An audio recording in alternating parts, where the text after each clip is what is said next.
इस वीडियो में हम लोग सीखेंगे कि एक्वा रेगिया होता क्या है। एक्वा रेगिया के बारे में अच्छी तरह से इस वीडियो में हम लोग जानकारी लेंगे। The ratio of concentrated HNO3 and that means nitric acid and hydrochloric acid is 1:3 is known as aqua रेगिया। इसी को कहते हैं एक्वा रेगिया। नहीं समझ में आया, मैं एक और लैंग्वेज में लिखता हूँ और मैं करके लिखता हूँ एक और। Aqua रेगिया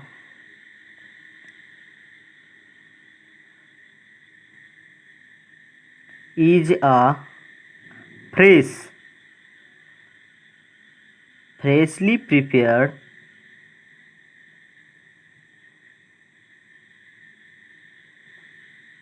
mixture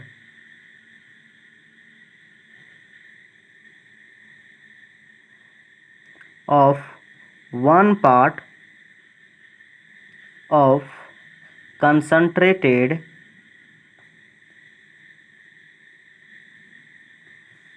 nitric acid and 3 parts of concentrated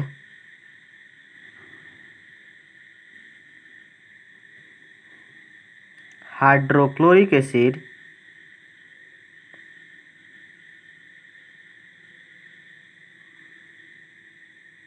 is called aqua रेगिया।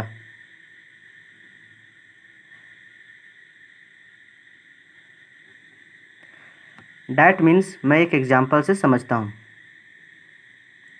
मैंने एक बीकर लेता हूँ,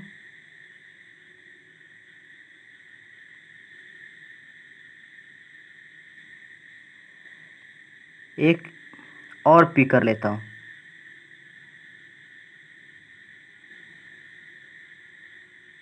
और इसको दोनों को मिलाकर मैंने एक और बीकर मैं बना लेता हूँ कि अच्छी तरह से मैं समझ सकता हूँ। जैसे मान लीजिए मैंने यहाँ लिखा हूँ aqua regia is a freshly prepared. Freshly ताज़ा बना के हम लोग इसको यूज करेंगे। एक्वा रेगिया को मिक्सर करेंगे 1 part of concentrated nitric acid and 3 part of a concentrated hydrochloric acid. Concentrated मतलब जो बहुत ही कोरेसिव होता हो, डैट मीन्स वो बहुत ही ज्वलनशील हो, बहुत जल्दी रिएक्शन कर जाता हो, उसे कहते हैं कंसनट्रेटेड। बहुत ही वो क्या होता है, डेंजरस होता है। हाइड्रोक्लोरिक एसिड, नाइट्रिक एसिड, जिसका जितना ज़्यादा कंसंट्रेशन होगा उतना ज़्यादा वो कोरेसिव होगा। जैसे कहने का मतलब 1 पार्ट, डैट मीन्स यहाँ यदि 1 लीटर लेते हैं, 1 लीटर नाइट्रिक एसिड लेते हैं, नाइट्रिक एसिड, तो हमको यहाँ हाइड्रोक्लोरिक एसिड 3 लीटर लेना पड़ेगा। कितना लीटर लेना पड़ेगा? 3 लीटर हाइड्रोक्लोरिक एसिड लेना पड़ेगा, हाइड्रोक्लोरिक एसिड।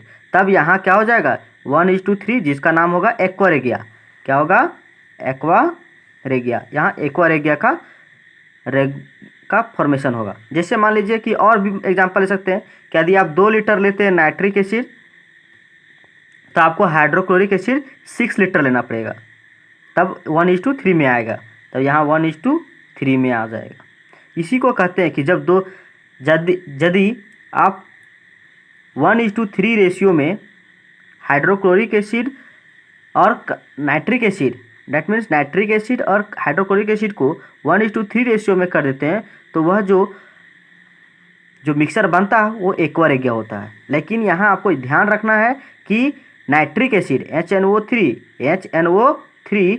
और HCl दोनों क्या होना चाहिए? कंसनट्रेटेड होना चाहिए, बहुत ही ज़्यादा कंसनट्रेटेड, तब अच्छी तरह से होता है, तब एक्वा रेगिया का फॉर्मेशन हो जाता है। इसका यूज कहाँ होता है भैया? ये क्या होता है, एक्वा रेगिया जो होता है, aqua regia aqua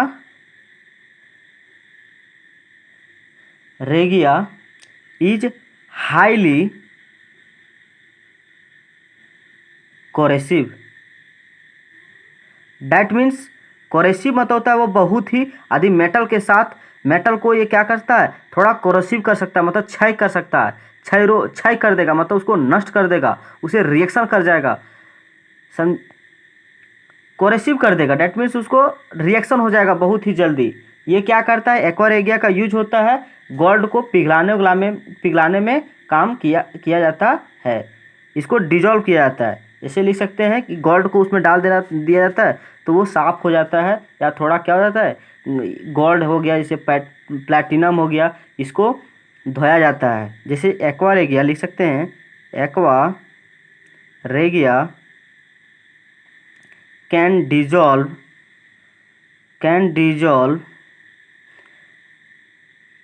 even gold and platinum. जो गोल्ड स्मिथ लोग होते हैं वो यही एक्वा रेगिया को यूज करके गोल्ड और प्लैटिनम को पिघला कर साफ किया जाता है, मतलब डैट मीन्स उसको सफ़ा किया जाता है। और बहुत ही हिसाब से वे लोग करते हैं, अतः बहुत ही ज़्यादा ये क्रोसिव होता है। यदि किसी के हाथ पर पड़ने पर वो हाथ जल जाएगा, ये बहुत ही खतरनाक होता है। यदि आप कंसंट्रेटेड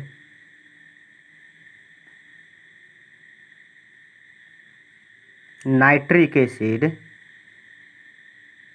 दैट मीन्स HNO3, और या concentrated hydrochloric acid,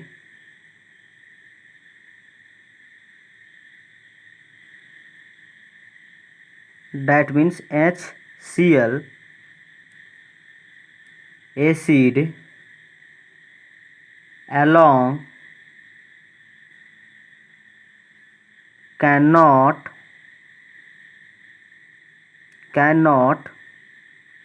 dissolve gold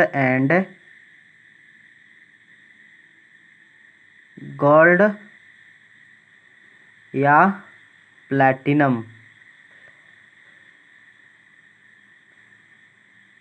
metals. यहाँ समझ सकते हैं concentrated nitric acid, that means concentrated nitric acid या फिर सल्फ्यूरिक एसिड, यदि एक एक करके मतलब अकेला, डैट मीन्स आप नाइट्रिक एसिड गोल्ड में डिजॉल्व कीजिएगा, डैट मीन्स दोनों को मिलाइएगा तो वो डिजॉल्व नहीं होगा, कभी भी डिजॉल्व नहीं होगा, ना प्लैटिनम होगा। और आदि आप सेपरेट हाइड्रोक्लोरिक एसिड को भी कर सकते हैं तो वो क्या होगा, गोल्ड के साथ डिजॉल्व नहीं होगा, ना ही प्लेटिनियम के साथ डिजॉल्व होगा। यदि आप इसका 1:3 रेशियो में मिलाइएगा तो ये 100% गारंटी है कि गोल्ड मेटल को भी क्या करेगा, उसमें मिक्स कर देगा, थोड़ा पिघला देगा, और इसमें क्या करेगा, प्लैटिनम को भी पिघलाने का काम आता है।